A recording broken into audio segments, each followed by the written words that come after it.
Voilà. Alors, bonsoir à toutes et à tous. Et heureux de vous accueillir ici à l'Université de Mons pour cette soirée un peu particulière qui inaugure le cycle 2013-2014 des conférences qui vous sont proposées par Sciences et Techniques au Carré, donc CITEC 2, qui est le nom de la nouvelle structure de diffusion des sciences et des techniques de l'université. Donc CITEC 2 remplace le Carré des sciences et applications. Alors cette soirée est un peu particulière à différents titres. Non seulement c'est la première de l'année, mais en fait c'est une conférence un peu particulière. C'est une formule assez rare qu'on aime beaucoup, qui est la formule de la conférence spectacle. Je ne vais pas vous en dire beaucoup plus.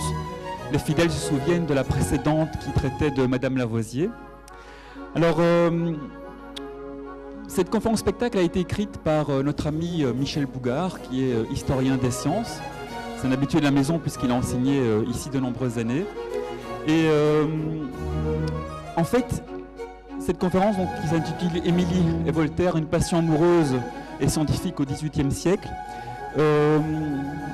est vraiment une création de Michel. Donc c'est vraiment un texte qui a été créé par lui, il y a tout un travail d'historien derrière. Je ne vais pas vous en dire plus, sinon je vais dévoiler l'intrigue de la conférence, ou le sujet de la conférence. Je tiens simplement à remercier également Claudine Selva, qui est on va dire, sa complice scénique pour ce genre d'aventure. Donc vous comprendrez tout cela pourquoi. Donc je vous souhaite en tout cas une bonne soirée, une bonne conférence, mon spectacle, conférence spectacle comme vous voulez. Voilà, c'est parti.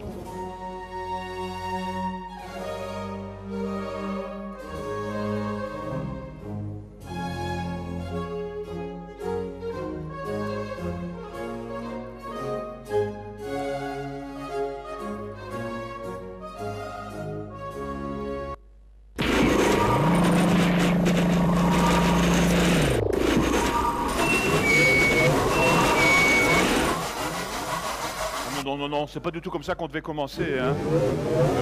Mesdames, messieurs, bonsoir, mais on a déjà eu quelques soucis au moment des répétitions. Et voir avec la régie si tout est en ordre maintenant. Oui, ne t'inquiète pas, tout est sous contrôle. Merci David ou Damien, je ne sais pas, vous êtes à deux là dans la régie. Mesdames, messieurs, encore une fois, bonsoir et veuillez excuser cette entrée en matière un petit peu chahutée.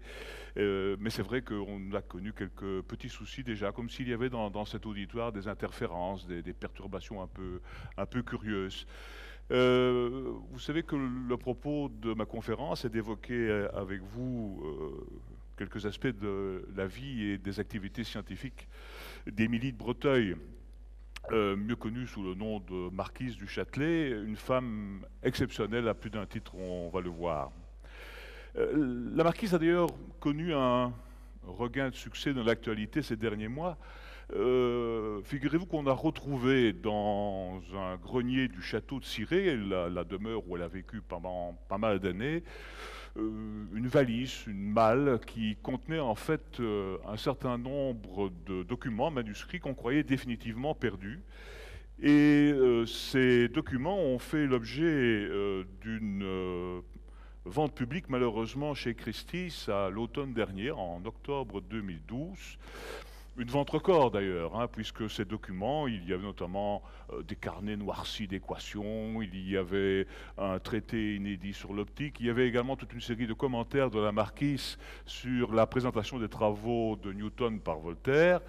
Eh bien, ces documents ont été vendus pour plus de 3 millions d'euros, aux grandes dames, je dirais, des chercheurs qui s'inquiètent évidemment du fait que ces documents risquent maintenant d'être dispersés et de devenir pour la plupart l'objet de certains collectionneurs qui ne permettront pas la recherche. Mais nous allons en revenir, si vous voulez bien, à la vie de Gabriel Émilie Le Tonnelier de Breteuil, qui naît le 17 décembre 1706 à Paris. Son père, le baron de Breteuil, appartient à la maison du roi Louis XIV et il restera d'ailleurs un familier de la cour de Louis XV.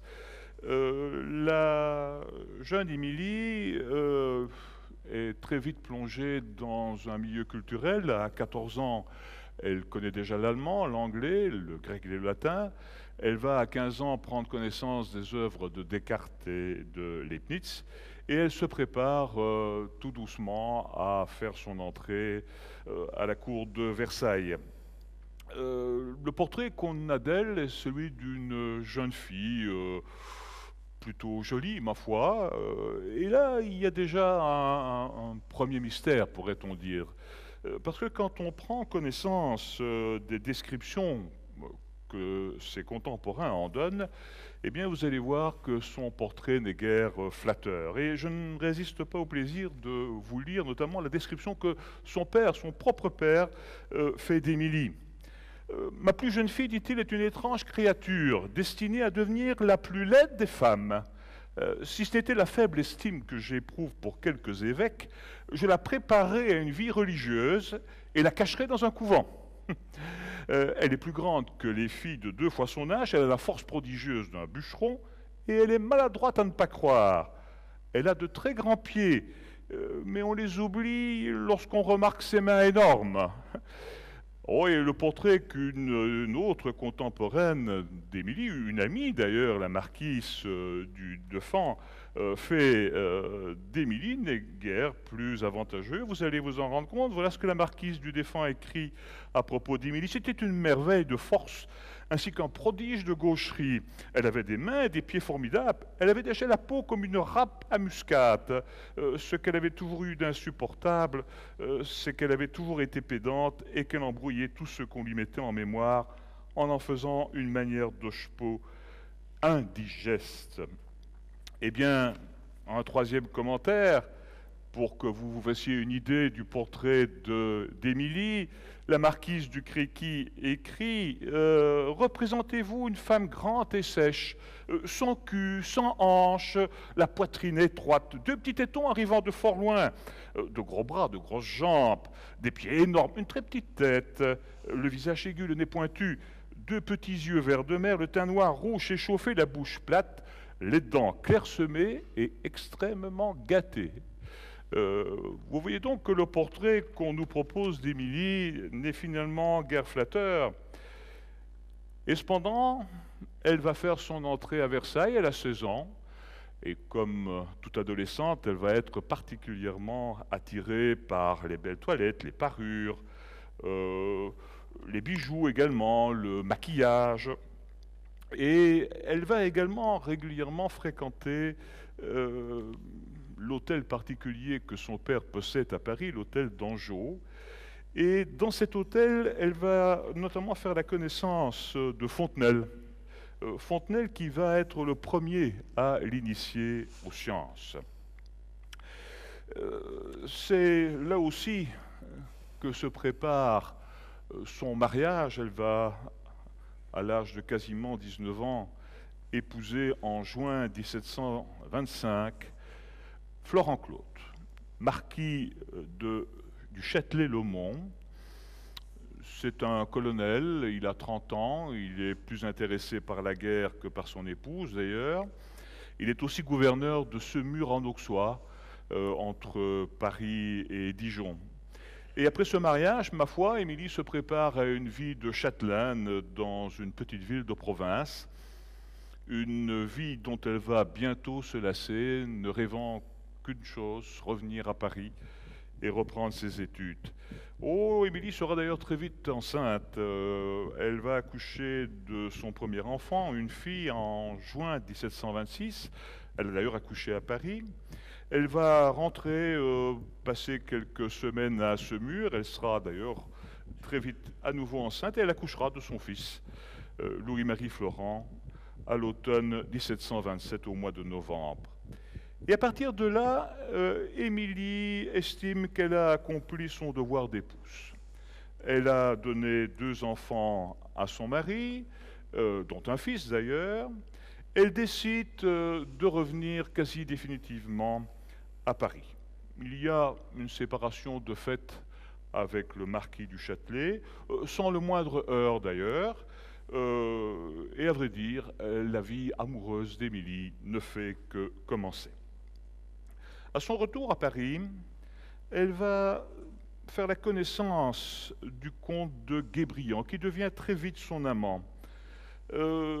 Guébriant, c'est un don Juan, beau parleur, bon danseur. Il a 33 ans, c'est un séducteur patenté qui conquiert les femmes en les faisant rire, mais qui ne s'attache bien sûr à aucune de ses conquêtes. Cependant, Émilie va l'aimer comme une ingénue, prenant vraiment pour argent comptant les déclarations d'amour de ce libertin égoïste et menteur. Oh, voilà que ça recommence, bon sang. Pas possible, ça. Aïe! Aïe, mais bon sang, où suis-je? Mais que se passe-t-il donc? Qu'est-ce que ce cirque?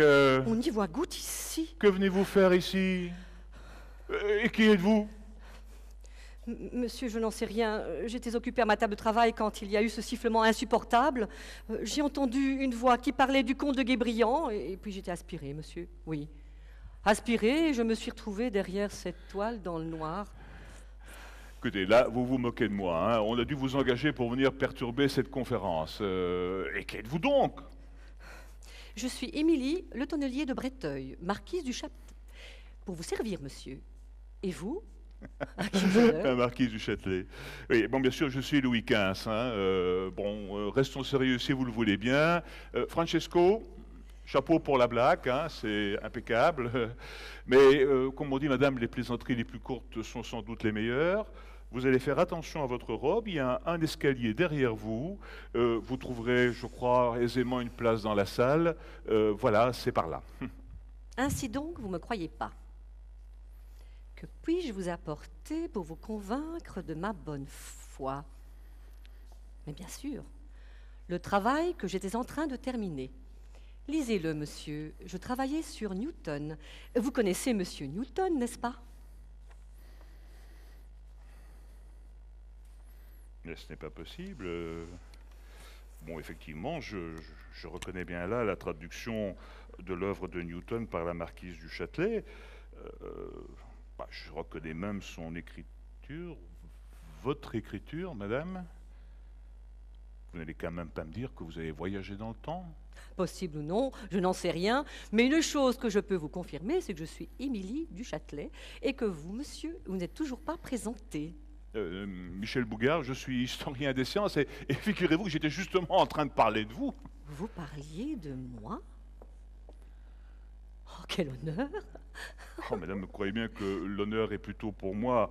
Je vous prie d'accepter mes plus sincères excuses pour cette méprise. Voici, mais je ne comprends toujours pas ce télescopage dans l'espace-temps. Non, vraiment, je ne comprends pas. N'ayez crainte, je ne sais quelle diablerie m'a amené ici, mais je vais vous écouter et je vous corrigerai si vous avez l'outrecuidance de raconter quelques âneries à mon propos. Continuez, monsieur, continuez. C'est bien votre voix que j'ai entendue tout à l'heure. Et vous parliez du comte de Guébriant, m'a-t-il semblé? Oui, effectivement. En fait, dans cette conférence, madame, j'entends parler de votre passion pour les sciences, la mathématique, mais surtout la physique, mais aussi de vos passions amoureuses. Et je m'apprêtais justement à dire que quand vous aimiez un homme, eh bien, ma foi, vous ne vous encombriez pas beaucoup, ni de pudeur, ni d'orgueil, hein, vous en faisiez le siège. Et s'il ne manifestait pas la même passion que vous, vous n'hésitiez pas à gémir, vous plaindre, supplier même. Et alors, monsieur, quand j'ai aimé un homme, c'était de tout mon cœur, de tout mon corps. Même si j'aime les belles toilettes, je n'ai que faire des minauderies de la cour. Quand j'aime, je le fais savoir. Oui, n'empêche que tout ça a quand même fini par lasser le comte de Guébriant. Hein. C'est alors que vous avez imaginé une mise en scène rocambolesque pour tenter de le retenir. Vous souhaitez raconter vous-même cet épisode? Que nenni, monsieur, je vous laisse ce plaisir et je rectifierai si cela est nécessaire. M'autorisez-vous à m'asseoir? Oh, madame, décidément, je manque à tous mes devoirs de galanterie. Je vous en prie, il y a là un fauteuil qui vous attend, je le débarrasse. Voici. Merci.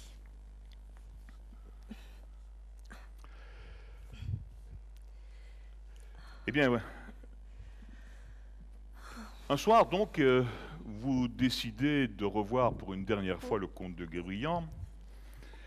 Et à la fin de l'entrevue, vous lui demandez qu'il vous apporte une tasse de bouillon que vous avez déposée sur une cheminée.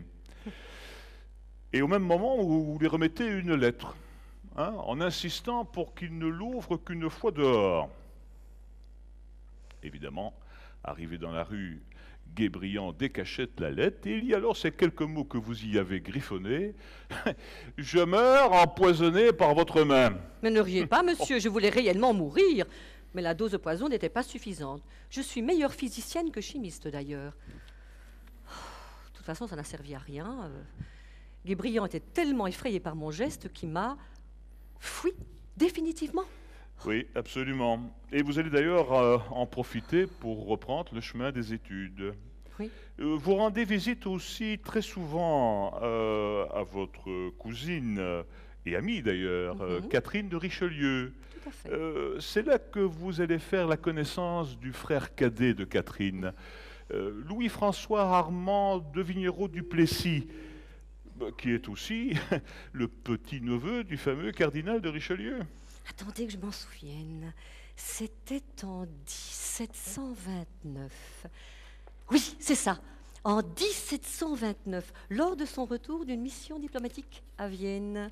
Et nous sommes rencontrés là pour la première fois. Ah, c'était effectivement un superbe jeune homme de 35 ans, hein, brillant, amateur de littérature, de philosophie également, quelque peu téméraire, ma foi. Vous oubliez de dire qu'il avait été emprisonné plusieurs fois à la Bastille et qu'une dizaine de femmes avaient couché pour son charme et son titre. Mais il m'avait vraiment impressionné. Le duc n'est pas non plus resté insensible à votre vivacité et à votre intelligence, hein. Vous devenez d'ailleurs très vite amant. Et ma foi, il est assez touchant de constater que vous êtes restés bons amis toute votre vie, hein. Pourtant, notre liaison n'a duré que 18 mois. C'est lui, hein, qui a vraiment insisté pour que vous entrepreniez de véritables études supérieures avec des professeurs de mathématiques et de physique, hein. Oh, j'ai aimé. Plusieurs fois, c'est vrai. Toujours avec la même passion, sans savoir désaimer lorsque la rupture se produisait. Oh, écoutez, en cela, on peut dire que vous avez finalement été fidèle à tous vos amants, madame. Oh, je suis fatiguée, monsieur. Et ma foi, je me sens pas très bien. J'aimerais bien retourner là d'où je viens. Vous voulez que je vous aide, madame? Laissez, monsieur, laissez. C'est un problème de femme. Permettez-moi juste de me retirer quelques instants. Je vous en prie. Merci. Écoutez, nous allons poursuivre sans la marquise un instant. J'espère qu'il n'y a rien de bien grave. En fait, nous allons revenir un peu en arrière.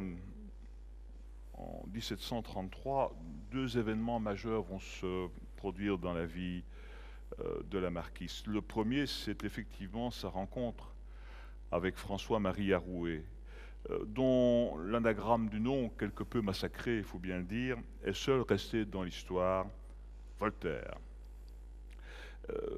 Voltaire et la marquise se sont rencontrés un soir d'avril 1733 à l'Opéra de Paris. Et pour Voltaire, c'est le coup de foudre immédiat.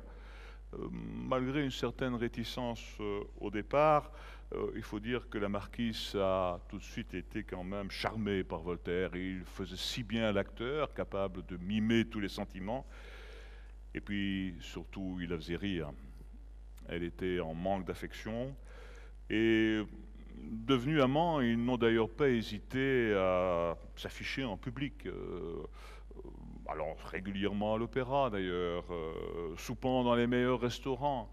Et ça, en ayant cure des règles de bienséance. Et là, monsieur, je vous ai entendu. Et sachez, monsieur, que la bienséance, comme vous dites, eh bien, j'en ai rien à foutre. Quand on aime, il n'y a pas de bienséance qui compte. Ah bon, voilà, madame. Oh, écoutez, si votre malaise est passé, j'aimerais assez que vous veniez me rejoindre. Quand je parlais de bienséance, madame, je faisais allusion au fait que vous veniez d'accoucher de votre troisième enfant. Ah oui. Oui, je sais que la notion d'amour maternel était quelque peu différente à votre époque, mais quand même. Hein. J'ai effectivement donné naissance à un fils en avril 1733. Oh, un petit être chétif, qui est d'ailleurs mort 16 mois plus tard. Oh, et ce décès ne vous a guère ému, hein? C'est quasiment sans chagrin que vous annoncez la nouvelle au mathématicien Maupertuis. Maupertuis, qui entre-temps est d'ailleurs devenu votre nouvel amant. Que savez-vous de mes chagrins, monsieur? Oh, écoutez, madame, je vous cite, hein, je lis cette lettre que vous avez adressée à Maupertuis. Mon fils est mort cette nuit, dites-vous, monsieur. Monsieur, j'en suis, je vous l'avoue, extrêmement affligé. Je ne sortirai point comme vous croyez bien. Si vous voulez venir me consoler, vous me trouverez seul. J'ai fait défendre ma porte, mais je sens qu'il n'y a point de temps où je ne trouve un plaisir extrême à vous voir. Ainsi donc, votre bambin vient de mourir, et la seule chose que vous attendez, eh bien, c'est que Maupertuis vienne vous réconforter. Et on devine de quelle manière il fallait vous réconforter, n'est-ce pas? Mes maternités me pèsent. Je veux vivre pleinement, vivre comme une femme libre, aimer, faire de la physique. Oui, monsieur, je suis gourmande, gourmande de savoir, gourmande de la vie, gourmande d'amour, insatiable même.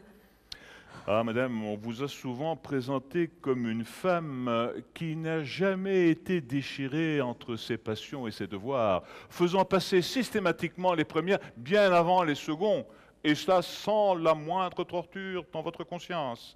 Quoi donc? Que les notions d'humanité et de solidarité n'ont aucun sens pour moi, monsieur? Madame, si vous le permettez, restons-en là. Fin août 1733, parlant de vous, Voltaire écrit ceci. J'avouerai qu'elle est tyrannique. Il faut, pour lui faire sa cour, lui parler de métaphysique. Quand on voudrait parler d'amour.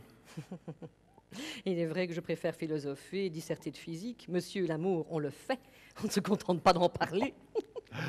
Ah, je constate que le tempérament de feu qu'on vous prêtait n'était pas une légende. Hein. Seule l'intelligence et le charme m'attirent, monsieur. Eh bien, malgré toute cette passion, en septembre 1733, Voltaire va commettre une erreur. Il vous présente Pierre-Louis Moreau de Maupertuis. Maupertuis, mathématicien, astronome, physicien. Il va même insister pour que ce Maupertuis vous donne des leçons de mathématiques supérieures. Et ce qui devait arriver arriva, hein, vous êtes vite tombée amoureuse de votre professeur particulier. Des lettres révèlent qu'en décembre 1733, d'ailleurs, vous êtes amant. Vous oubliez de dire que Maupertuis avait la réputation d'être un grand charmeur et qu'il avait attiré une dizaine de femmes Oui, d'esprit. Sans doute, hein, mais lui, il préférait s'afficher avec des belles femmes intelligentes, qu'il initiait d'ailleurs à la nouvelle physique newtonienne venue d'Angleterre. Oh, Maupertuis m'a fait chavirer aux accords d'une guitare. Mais sachez, monsieur, que c'est grâce à lui si j'ai rencontré les grands noms de la science. Koenig, Clairaut, Bernoulli. Ah oui. Oui, absolument. Cependant, avec Maupertuis, vous commettez les mêmes erreurs qu'avec le comte de Guébriant, madame.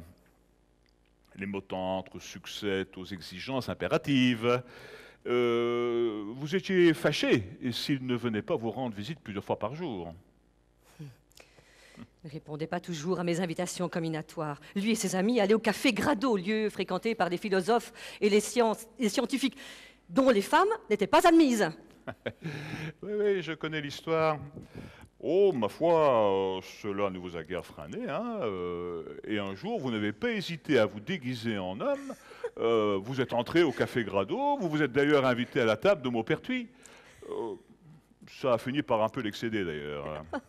Pas du tout, au contraire, Maupertuis s'en est amusé.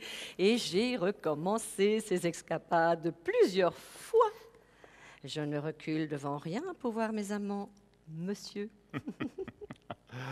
Ah, écoutez, c'est vrai que vous ne vous embarrassez guère de discrétion. Hein. Un jour, rencontrant Voltaire en public, vous n'avez d'ailleurs pas hésité à l'embrasser à pleine bouche. Oh, et alors, qu'y a-t-il de mal de faire étalage de ses sentiments? Et cependant, madame, pendant plusieurs mois, votre cœur a balancé entre Maupertuis et Voltaire. Comment dire? En fait, madame, veuillez pardonner ma franchise, mais vous aviez de puissants besoins sexuels. Oh, et Voltaire ne suivait pas toujours le rythme que vous lui imposiez. Je ne vous permets pas. J'ai là un extrait de lettre qu'en octobre 1733, Voltaire écrit à un de ses anciens condisciples. Je vous la lis. Voltaire dit ceci: « J'ai bien peu de tempérament, mais ma maîtresse me pardonne, et je l'aime plus tendrement. » Tempérament, vous dites. Regardez où ça m'a amené, mon tempérament. Et puis cela suffit, monsieur. Je ne vous permets pas que vous parliez de ces choses si intimes. Oh, alors je crois que là, je l'ai vraiment vexé. Madame la Marquise, je ne voulais pas vous choquer, hein? Madame du Châtelet. Bon, bah écoutez, je crois qu'elle est un peu vexée. Nous allons reprendre la conférence, si vous voulez bien. Je suis vraiment navré. On va quand même en revenir à ses amours. Et finalement, les choses vont tourner plutôt en faveur de Voltaire.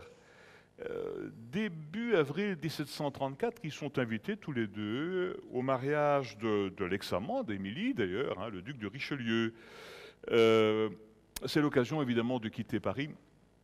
Et pour Voltaire, de voir Émilie s'éloigner quelque peu de Maupertuis. Quelques jours avant la cérémonie, Voltaire avait reçu un message du bureau d'un des ministres du roi. Ce message lui suggérait de s'absenter.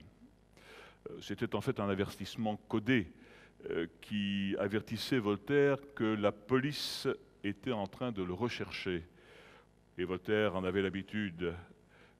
Déjà en 1726, il avait dû fuir la France pour l'Angleterre suite à un gros incident avec la famille de Rohan.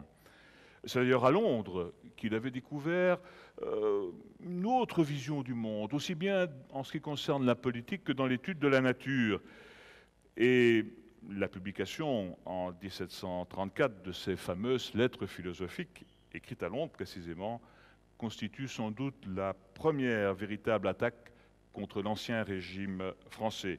Et en juin 1734, d'ailleurs, le Parlement condamne cette édition et ordonne que tous les exemplaires soient brûlés parce que ce livre, selon les termes du jugement, était contraire aux religions, aux bonnes mœurs et au respect dû aux puissances. Le respect dû aux puissants, ce n'était évidemment pas du tout le style de Voltaire. Et comme de juste, cet homme libre continua à s'en prendre aux esprits sclérosés de Versailles. Et voilà qu'au début de mai 1734, Voltaire est à nouveau contraint de s'exiler. C'est là que, sur les conseils d'Émilie, il décide de s'arrêter au château de Cirey. Château de Cirey, qui se trouve à une cinquantaine de kilomètres à l'est de Troyes. C'est la demeure familiale du marquis du Châtelet. Constatant que le bâtiment est plutôt en piteux état, Voltaire décide d'y entreprendre des travaux. Le marquis du Châtelet va fermer les yeux sur son infortune conjugale qu'il connaît. Il va d'ailleurs obtenir une superbe maison de campagne de Voltaire. Et Voltaire va accepter, quant à lui, de payer les nombreuses dépenses d'Émilie. Cependant, j'ai préféré Paris. Oh, Paris, où je pouvais revoir Maupertuis, qui voulait à tout prix m'apprendre la géométrie. Ah, je suis ravi de vous entendre à nouveau. L'été a ainsi passé, effectivement, et ce n'est qu'en septembre que vous avez décidé de rejoindre Voltaire à Cirey. Il faut dire que Maupertuis venait de vous quitter pour se rendre à Bâle. Et il est même parti sans me dire au revoir. Vous avez finalement rejoint Voltaire à Cirey en octobre 1934. Et vous en avez profité pour vivre une véritable lune de miel. Sans oublier Maupertuis, cependant. Et plus Maupertuis vous fouillez, plus vous écatiez en reproches et scènes de jalousie. Voltaire est alors bien conscient que vous le trompez avec ce physicien. Et mathématicien, il n'hésite pas, comme c'est souvent son habitude, à écrire l'une ou l'autre épître sur son infortune. Comme ce texte dont je vous lis quelques strophes. vous renoncez aux étincelles, au feu follet de mes écrits, pour des lumières immortelles. Et le sublime Maupertuis vient éclipser mes bagatelles. Oh, monsieur, qu'est-ce que j'ai souffert à cette époque. Entre la fin de l'hiver et le début de printemps 1735, mon cœur était déchiré entre Maupertuis qui me délaissait et Voltaire que j'hésitais à rejoindre. Tantôt, madame, quand j'ai évoqué la fidélité de vos sentiments, croyez bien que je ne voulais nullement me moquer de vous.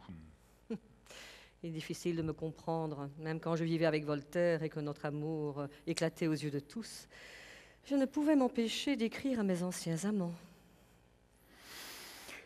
Très chère marquise, après cet étalage de sentiments, d'affection, me permettez-vous une petite digression scientifique à propos de votre bien-aimé Maupertuis? Je vous en prie, monsieur. Merci. Après un voyage à Londres en 1728, Maupertuis était revenu convaincu par la physique de Newton. Pour lui, la Terre était bien un corps fluide en rotation, et ses calculs démontraient clairement que notre Terre devait être aplatie au pôle et plutôt renflée à l'équateur. Exactement le contraire de ce que proposaient les cartésiens, l'astronome Cassini d'ailleurs le premier, pour qui au contraire la Terre était aplatie à l'équateur et plutôt renflée au pôle. Un melon ou un citron? Si vous voulez, madame. Hein. De toute manière, l'Académie s'est rendu compte qu'il n'y avait qu'une seule façon de trancher.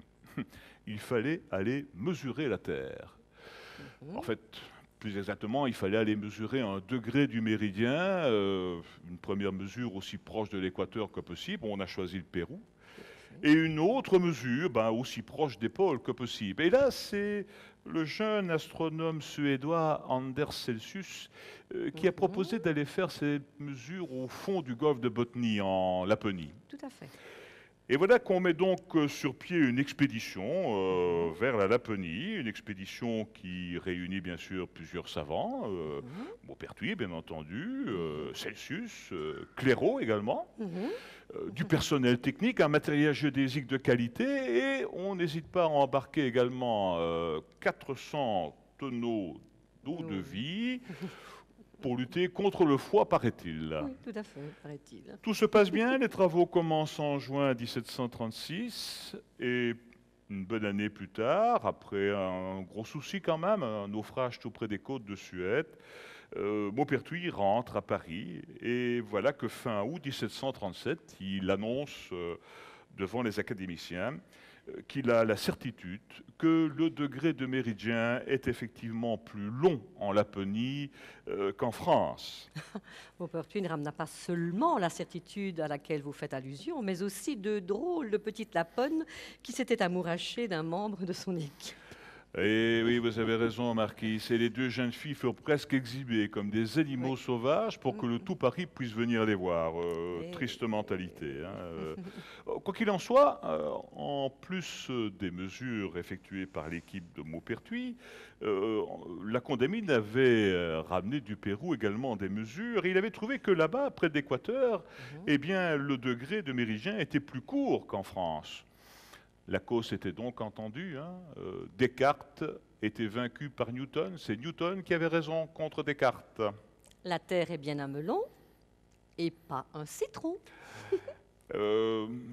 Quoique depuis, on a plutôt trouvé que notre Terre ressemblait à une grosse patate. Hein. Mais bon, assez de science pour le moment, madame, si vous voulez bien.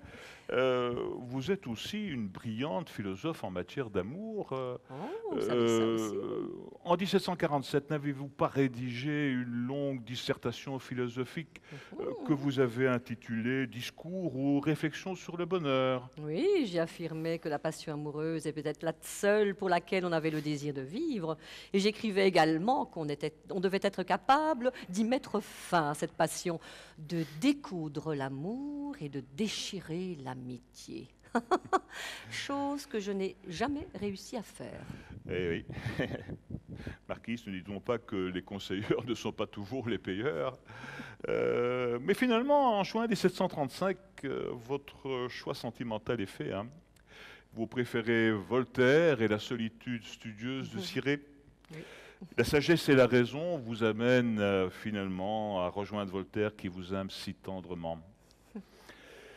Et voilà un amour qui, né dans la raison, va vous conduire à un bonheur sans égal. Vous vous occupiez de Voltaire à la fois comme une amante et comme une mère. Attentif à tous les détails, vous surveillez son régime alimentaire, vous veillez à lui éviter absolument tout sujet de désagrément. Et alors, qu'y a-t-il de mal d'exercer ce type de protection maternelle? Madame la Marquise, croyez bien que je ne suis pas là pour juger, mais bon, je dirais seulement que ça allait souvent de pair avec une tendance volontiers dominatrice. C'est finalement toujours vous qui décidiez et Voltaire qui suivait, qui obéissait. C'est vous qui choisissiez ses habits et qui régliez le moindre détail de sa vie. Si donc, vous pensez que Voltaire s'est soumis docilement à ce type de tyrannie? Mais c'est oublier, monsieur, qu'à chaque fois qu'il a voulu partir, il l'a fait, me laissant là, dans mes supplications et dans mes désespoirs. Monsieur, j'ai souffert de ses absences, des longues journées interminables, des nuits sans fin. Oh, monsieur, vous me faites revivre d'atroces souffrances et je me sens de nouveau lasse. Permettez-moi, monsieur, de me retirer encore quelques instants. Nous vous en prions, madame. Et n'hésitez pas à réclamer de l'aide si vous vous sentez vraiment mal. Je propose pendant ce temps qu'on en revienne quelques instants sur plutôt quelques aspects scientifiques de la vie de la marquise. En 1737, l'Académie des sciences avait proposé une question à propos de la nature du feu et de sa propagation. Et Voltaire est tout de suite intéressé par ce problème. Il va commencer à faire quelques expériences, il va d'ailleurs visiter régulièrement les forges aux alentours de Ciré. Émilie l'accompagne dans tous ses essais. Et dans le plus grand secret, elle décide, elle aussi, de rédiger un mémoire sur la question qu'on a posée à l'Académie. Si bien que, printemps de 1738, deux mémoires envoyés de façon anonyme, l'un par Voltaire, l'autre par la marquise du Châtelet, arrivent dans le bureau du secrétaire de l'Académie des sciences. Ni l'un ni l'autre ne remportèrent le prix d'ailleurs, et c'est finalement le mathématicien suisse Euler qui le reçut. Heureuse époque où faisait de la chimie un philosophe, une physicienne et un mathématicien. La marquise s'est alors intéressée de plus en plus à la physique et elle s'est rendue compte qu'en fin de compte, elle ne possédait pas vraiment les bases mathématiques suffisantes. Elle décide de suivre des cours de mathématiques et c'est son amant, son ex-amant à l'époque, Maupertuis, qui lui donne les premières leçons. Mais en avril 1739, elle décide d'engager le jeune mathématicien allemand Johann Samuel Koenig. Il a 27 ans et il ne va guère être patient avec son élève. Madame la marquise, peut-être m'entendez-vous? Madame du Châtelet? Oui, monsieur. Je ne vous ai point écouté. Que puis-je pour vous? Est-ce que vous vous souvenez de ce que vous disiez à Maupertuis en juin 1739? En juin 1739, dites-vous. Ouais. Oui, oui, fort bien, en effet. À l'époque, je m'appliquais aux mathématiques et je lui expliquais que je me levais tous les jours au plus tard à 6 heures pour étudier. Et que cependant, je n'avais pas encore pu finir l'algèbre. Oh, ma mémoire me manquait à chaque instant. Et j'avais bien peur qu'il fût bien tard pour moi pour apprendre tant de choses si difficiles. Oh, j'étais quelquefois prête à tout abandonner. Oui, vous vous êtes mis à acheter tout ce qui se publiait en français, en anglais, en latin, et aussi bien en physique qu'en mathématiques. Je rédigeais des fiches de lecture et annotais les ouvrages. Et non seulement je les lisais en les comprenant, mais je les critiquais. En avril 1738, Voltaire va enfin réussir à faire éditer ces éléments de la philosophie de Newton, qui présentent les premiers travaux de Newton aux Français. Dans le journal des savants de septembre 1738, Madame la Marquise, c'est vous qui avez rédigé le compte-rendu de l'ouvrage. En fait, Voltaire et la Marquise s'étaient scandalisés de voir que la grande majorité des savants français qui refusaient Newton le faisaient avec des arguments exclusivement nationalistes. Descartes, le français, devant être préféré à Newton, l'anglais. Où était l'intelligence et la raison dans un tel comportement? Oui, le pire, c'est qu'on refusait évidemment Newton uniquement parce que ça bouleversait aussi le confort des habitudes intellectuelles, hein. Mais venons-en à vos propres travaux scientifiques, madame. Finalement, Koenig vous quitte en 1740, hein, peu avant la publication de votre premier ouvrage, Les institutions de physique, que vous dédiez à votre jeune fils. Le premier tome du livre va paraître à la Pentecôte de 1740, sans nom d'auteur d'ailleurs. Et un peu plus tôt, fin décembre 1739, vous avez écrit au physicien Bernoulli que Koenig s'était conduit envers vous, je vous cite, comme un laquais mal élevé. Koenig était un goujat, monsieur. Il faut dire que, chassé par vous, Koenig s'est quelque peu vengé, hein. D'abord en s'attribuant la paternité de vos institutions, et puis en prétendant aussi qu'il n'avait pas seulement été votre professeur. Oh, le monstre! Oh, madame, on sait aujourd'hui que ces institutions de physique ne doivent strictement rien à Koenig. Le journal des savants a d'ailleurs consacré 2 longs articles à l'analyse de votre ouvrage. Dans l'une de celles-ci, on y lit ce passage. Quel encouragement pour ceux qui cultivent les sciences de voir une dame qui, pouvant plaire dans le monde, a mieux aimé s'instruire dans sa retraite, qui, dans un âge où les plaisirs s'offrent en foule, préfère à leur erreur malheureusement si douce la recherche de la vérité toujours si pénible, qui, alliant enfin la force aux grâces de l'esprit et de la figure, n'est point arrêtée parce que les sciences sont de plus abstraits. Enfin, un compliment, il était temps. Ah, l'Europe savante saura d'ailleurs reconnaître vos mérites, hein, puisque en 1746, vous êtes élu à l'Académie des sciences de Bologne. Vous vous rendez compte, monsieur? Une femme dans une académie de scientifiques mâles, une poule au milieu d'une dizaine de coqs.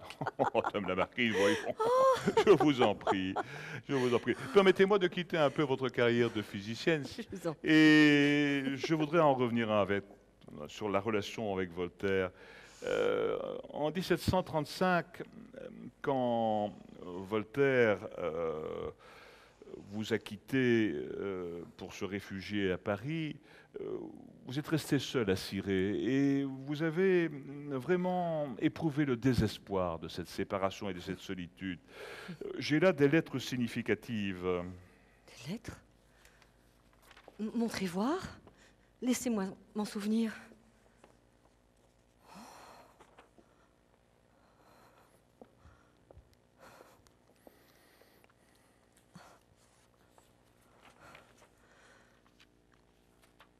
Je ne m'accoutume point de vivre sans lui, et à l'idée de le perdre sans retour, cela empoisonne toute la douceur de ma vie. On est bien malheureux de devoir tous ces malheurs à la sensibilité de son cœur, sans laquelle il n'y a point de plaisir. On passe toute sa vie à faire le projet d'être heureux et on ne l'exécute jamais. Mais voilà qu'en 1736, Voltaire doit une fois de plus se réfugier à l'étranger. Vous étiez désespéré aussi de la froideur de Voltaire, hein. Vous lui reprochiez notamment qu'un jour, en commençant une de ses lettres, il avait écrit un « Madame » bien anonyme. Vous étiez une femme et une amante exigeante, finalement toujours partagée entre vos passions. Il n'est pas facile de faire mon bonheur. et mon cœur est un chaos de contradictions. Entre 1740 et 1745, madame, vous semblez vous désintéresser quelque peu des sciences. Vous êtes alors beaucoup plus préoccupée par un procès en Belgique, par les ennuis de Voltaire aussi, et surtout par les infidélités de ce dernier, hein. Pour ce qui est du procès, votre époux, le marquis du Châtelet, avait hérité de terres à Beringen, en Campine. Et Voltaire aurait bien voulu offrir ce domaine à Frédéric II, le nouveau roi de Prusse. Frédéric II fut peut-être mon principal rival dans le cœur et l'esprit de Voltaire. Ah, le souverain l'a en effet plusieurs fois supplié de venir à sa cour, hein, pour y recevoir vraiment les honneurs qu'on réserve aux plus grands. Et Voltaire n'a été séduit par cette demande qui le flattait, bien sûr. Il n'a pas hésité de partir pour l'Allemagne, me laissant de nouveau désespérément seul. Vous imaginez quel fut mon nouveau chagrin? Oui, sans doute, madame. Mais un événement majeur va se produire. Au début de 1748, alors que vous passez l'hiver à Cirey en compagnie de Voltaire, vous allez recevoir une bien étrange visite. Ah bon? Celle du père de Menou. Le père de Menou qui était à la fois le confesseur et le conseiller religieux du roi Stanislas Lesinski.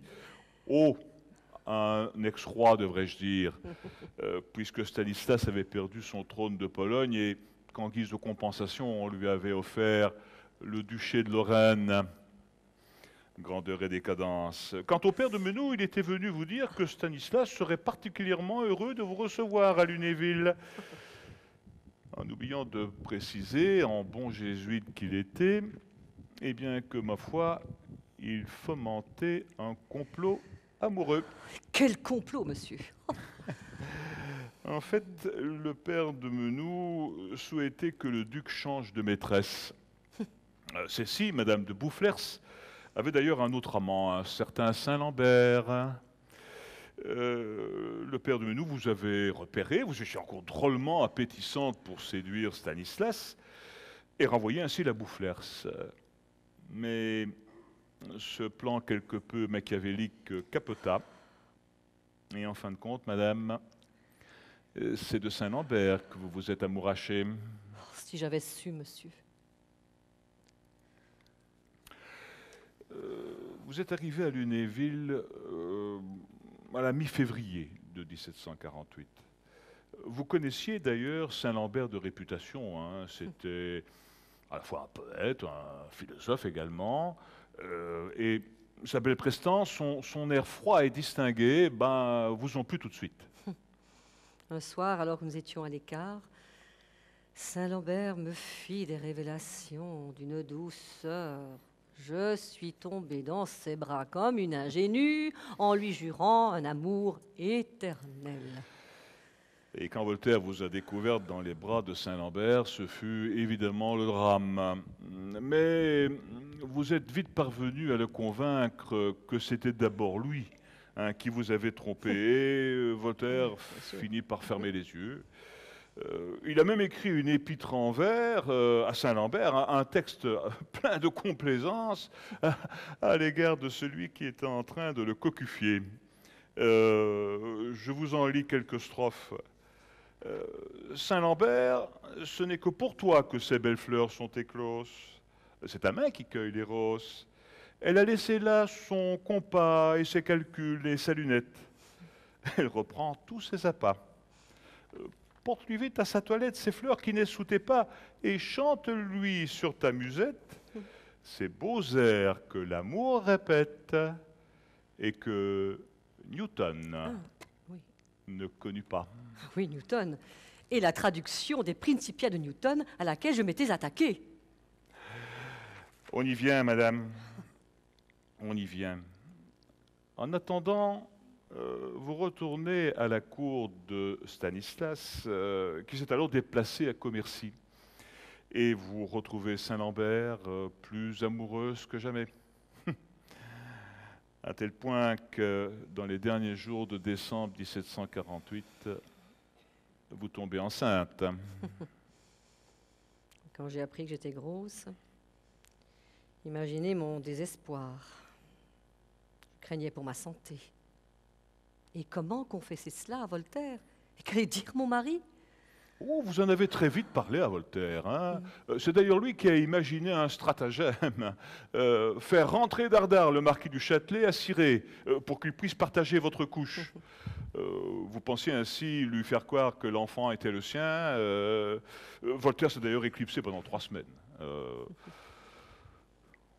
Vous pensiez vous en tirer, sauver votre honneur, et qu'on puisse déclarer l'enfant légitime. Hein. Personne n'a su que j'étais enceinte.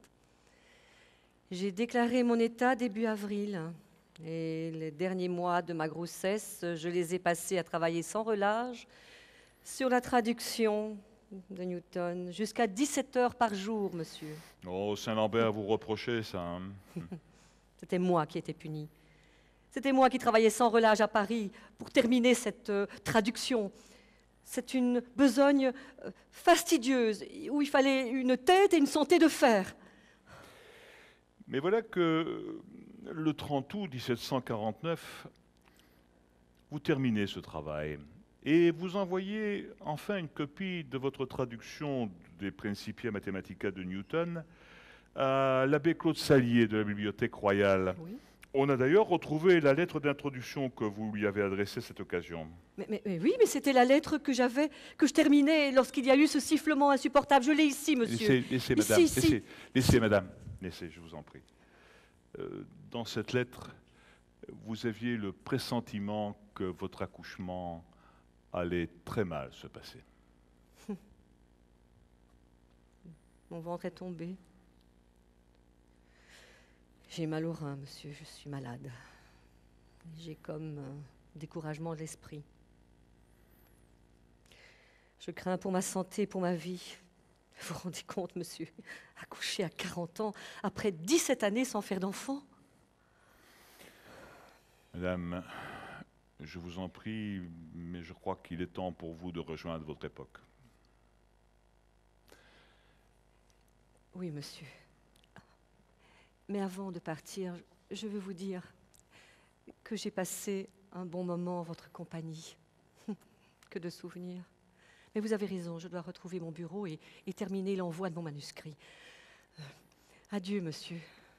Adieu, madame.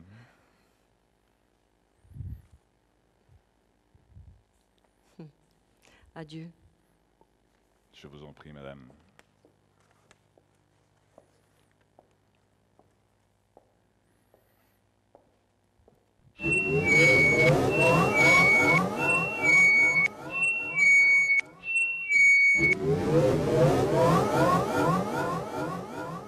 Madame la marquise, Madame du Châtelet, êtes-vous toujours parmi nous? Je crois que Émilie de Breteuil, marquise du Châtelet, a rejoint définitivement son époque. Oh, je dois vous avouer que je n'ai pas osé lui dire ce qui allait se passer pour elle dans les tout prochains jours.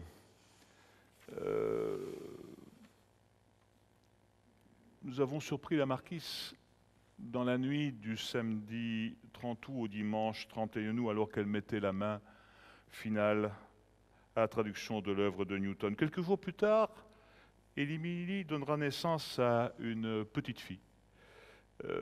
À la baronne de Staël, le 4 septembre, Voltaire écrira que l'accouchement fut particulièrement rapide.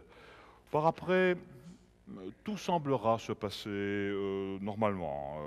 Émilie fera bien une fièvre de montée de lait, mais tout ça était bien anodin.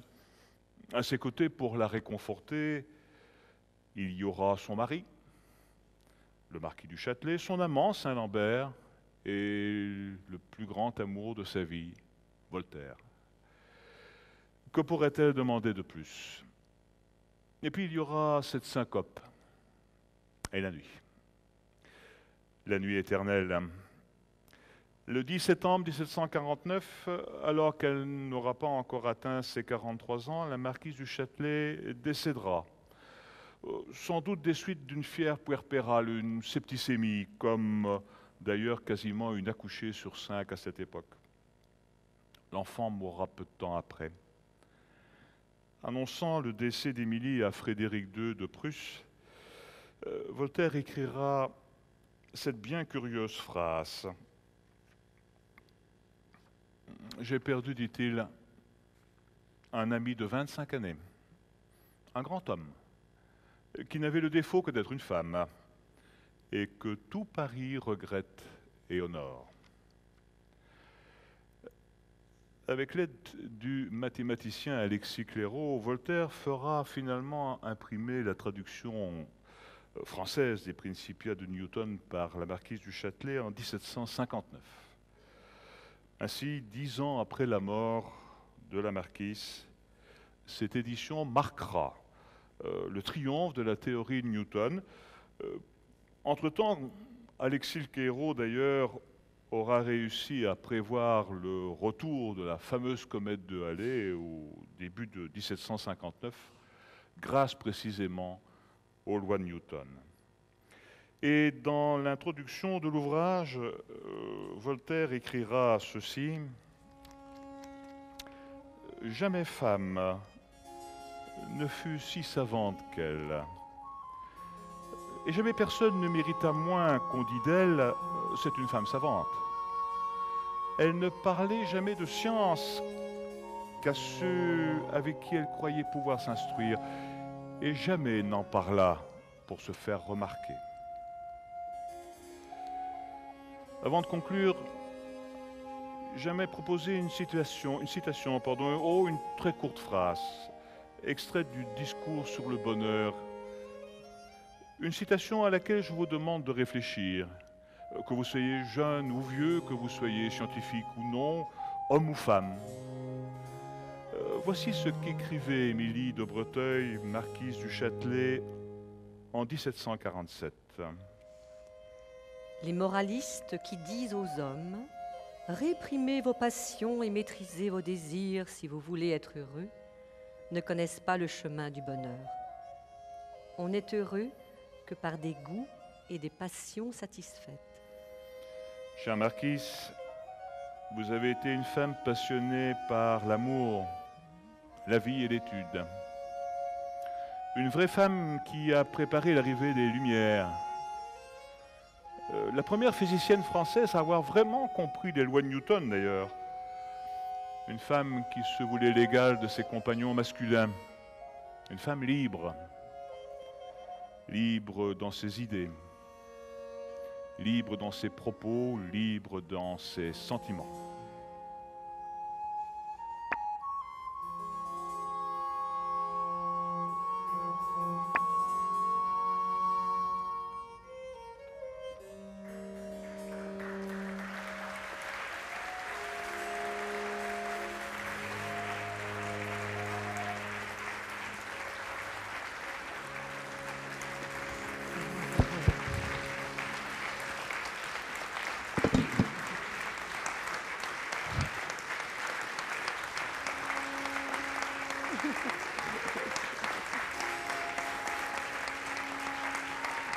Merci pour vos applaudissements.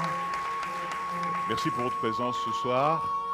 Nous voudrions aussi remercier toute l'équipe du Carré des Sciences, Soisic, Francesco et tous les autres, et la régie aussi qui nous a beaucoup aidés.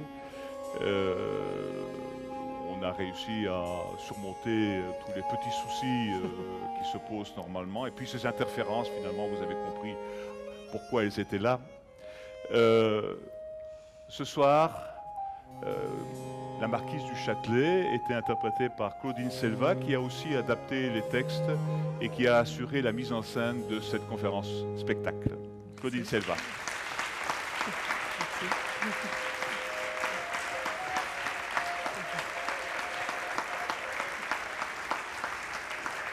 Les recherches historiques et les textes sont de Michel Bougard.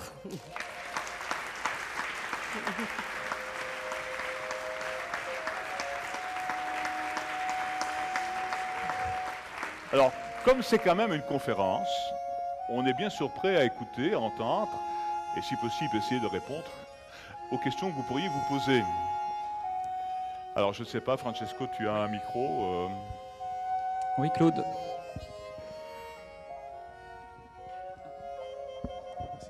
Tout d'abord, merci pour ce superbe spectacle. Je voudrais savoir comment est-ce que les contemporaines de la marquise l'a considérée. Et est-ce qu'elle a eu une quelconque influence sur un début de mouvement féministe ou bien est-ce que c'est passé complètement inaperçu? Oui, c'est très ambigu. Hein. Elle n'a pas eu... Bon, il y a plusieurs questions dans ta question. Il y a son influence éventuellement sur un début de féminisme. Ça, je crois que non. Vous avez bien cru le comprendre. La marquise a un comportement parfois un peu paradoxal. On dirait qu'elle est femme jusqu'au bout des ongles. Hein. Et puis à certains moments, elle se comporte effectivement comme un homme aussi. Elle veut entrer dans la société des hommes. Et donc, on est dans une période un peu charnière où les choses ne sont ni blanches ni noires, où il y a des attitudes, des comportements un peu particuliers. Donc, manifestement, oui, on peut la considérer comme une sorte de précurseur d'un mouvement féministe. Mais elle n'a jamais manifesté de façon claire et nette ce type d'attitude. Elle veut participer aux activités que les hommes font, mais elle ne revendique pas, à proprement parler, des droits identiques aux hommes.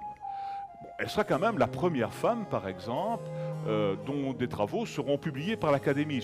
Ce fameux mémoire sur la propagation du feu et l'étude du feu, qu'elle a remis en même temps que Voltaire, a été publié par l'Académie. Je crois que c'est la première fois qu'un travail scientifique rédigé par une femme a été publié.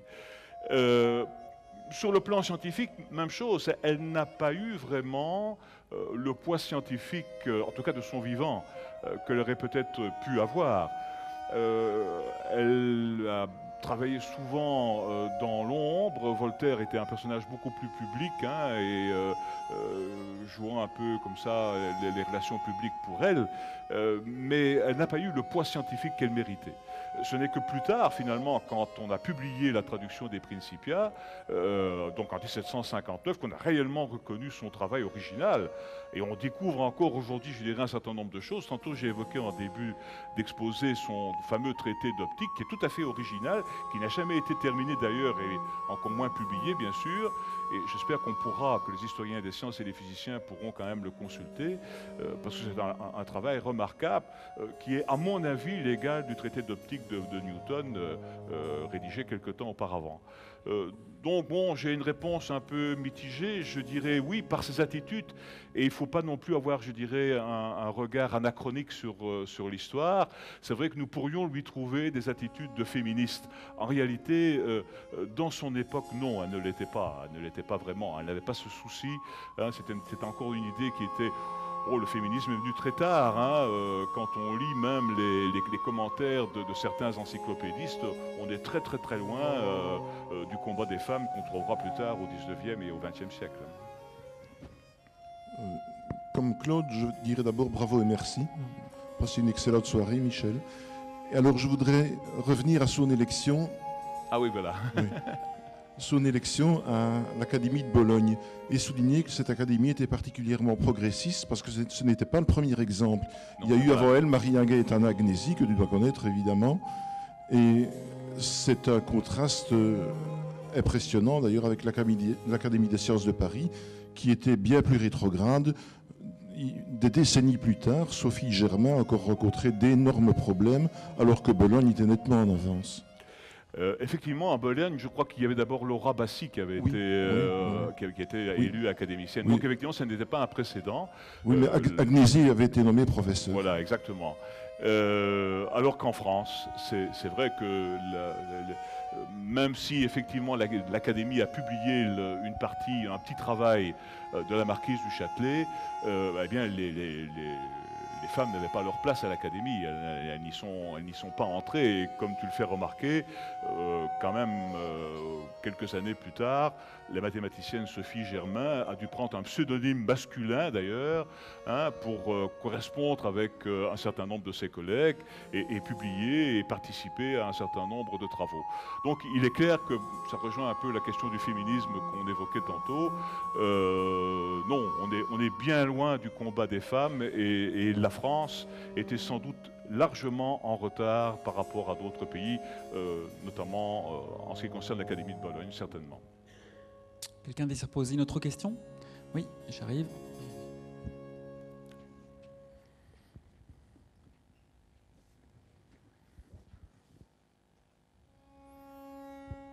Ce n'est pas vraiment une question, c'est simplement une citation. Voltaire n'aimait pas Maupertuis. Je me rappelle d'une phrase où il évoque la Laponie. Maupertuis, dans cette ère lointaine, découvrit ce que Newton avait découvert dans son lit. Ce sont des vers de Voltaire qui montrent qu'il avait une certaine antipathie pour Maupertuis, et votre conférence le démontre.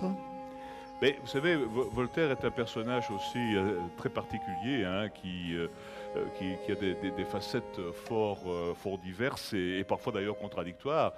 Comment voulez-vous qu'il aime Maupertuis? Maupertuis le cocufié. Hein, bon, il faut quand même avoir un peu les pieds sur terre. Mais en même temps, Voltaire se rend compte que, parce qu'il il trompe aussi la marquise à d'autres moments, il a trompé tout le monde d'une certaine façon. Hein. C'est un personnage qui est très ambigu, Voltaire, hein, remarquable mais ambigu.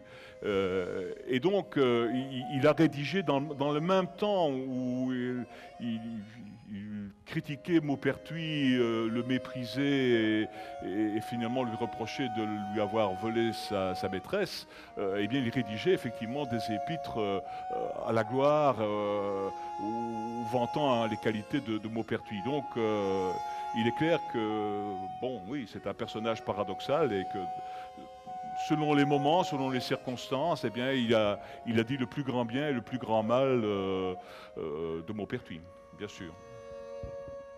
Une autre intervention ou commentaire? Oui, Nicolas.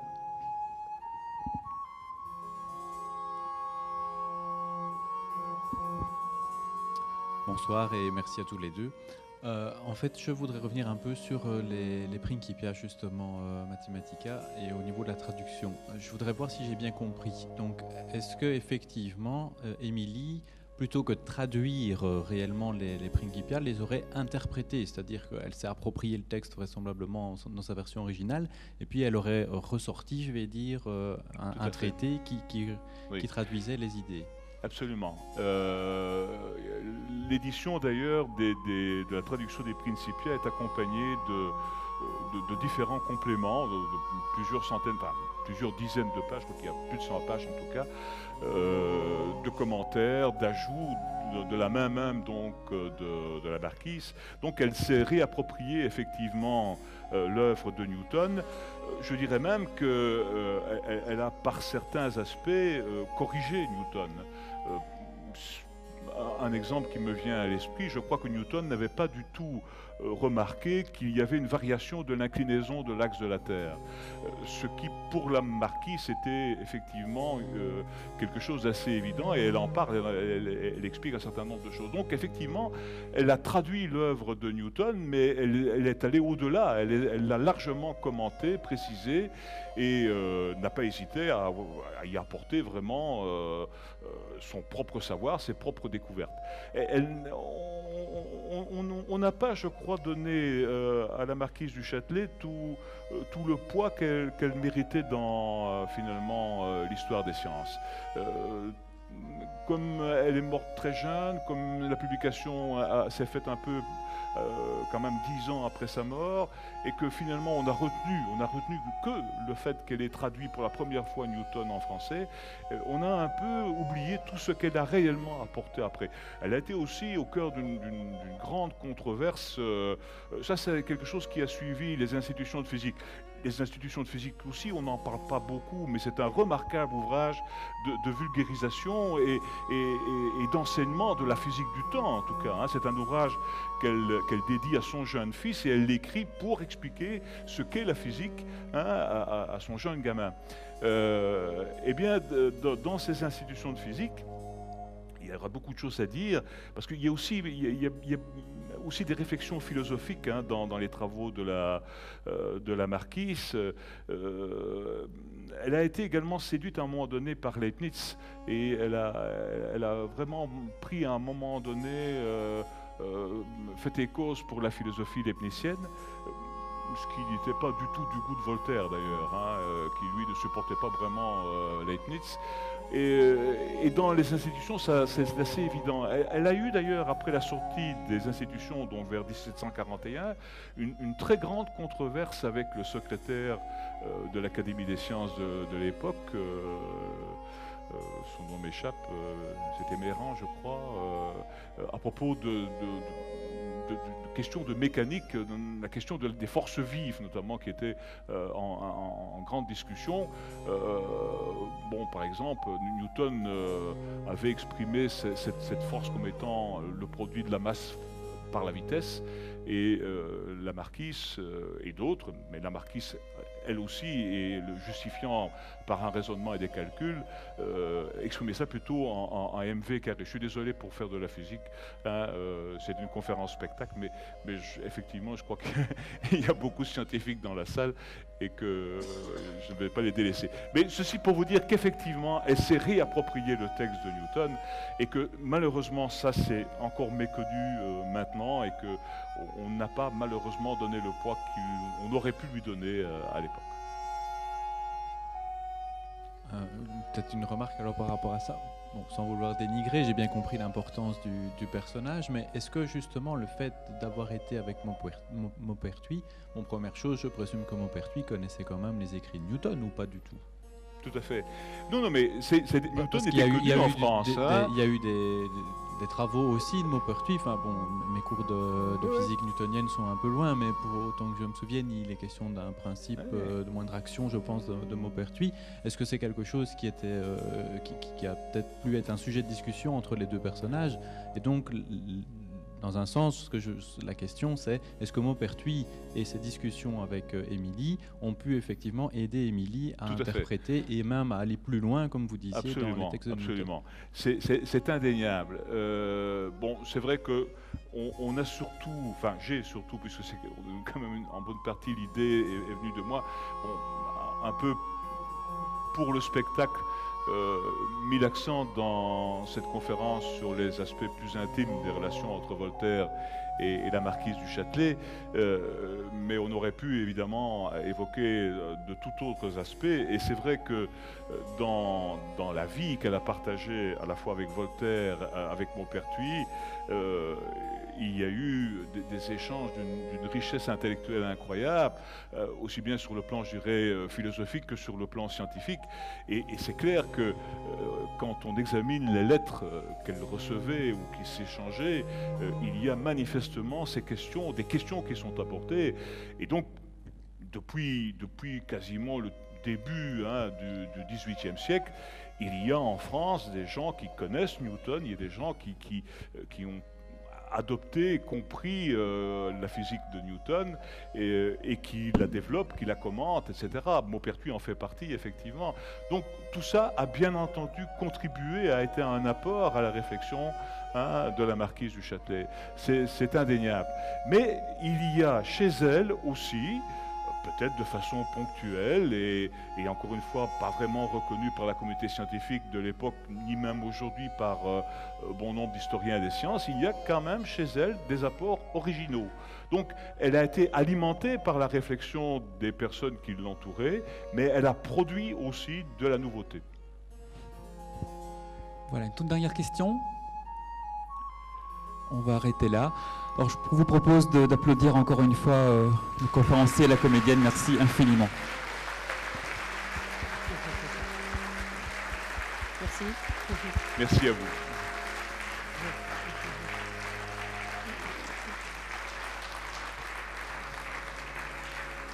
Et on attend la prochaine conférence spectacle avec impatience. Merci. Elle est en cogitation, préparation, Merveilleux. maturation. Oui. Voilà.